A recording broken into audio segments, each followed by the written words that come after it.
Kirayədə qalırsınız, amma sonda ev sizin olur. Bu, satmaq öhdəliyi ilə kirayə mexanizmi ilə mümkündür. Rəsmidir, dövlət layihəsidir. Mexanizm prezidentin fərmanı ilə yaradılıb. Bəs bunun üçün hara və necə müraciət etmək lazımdır? 1. Elektron imza və ya asan imza əldə etməlisiniz, yaxud sima imzanız olmalıdır. 2. Elektron hökumət portalında yerləşən elektron ipoteka və kredit zəmanət sistemində şəxsi kabinet yaradıb ərizə anketi doldurmaq lazımdır. 3. Sistem tərəfindən ilkin qiymətləndirməniz aparılır və müvafiq asan xidmət mərkəzlərinə yaxınlaşmaq üçün görüş günü təyin olunur. 4. Sənədlər ipoteka və kredit zəmanət fonduna təqdim edildikdən sonra ödəmə qabiliyyətiniz qiymətləndirilir və sizə aylıq ödənişi nə qədər olan mənzil ala biləcəyiniz barədə məlumat verilir.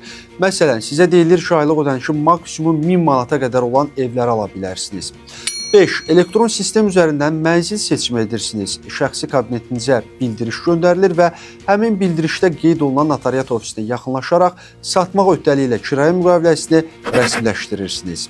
Bəs kimlər kirayə üsulu ilə ev ala bilər? Şərtlər nələrdir? Gəlir tələbi varmı?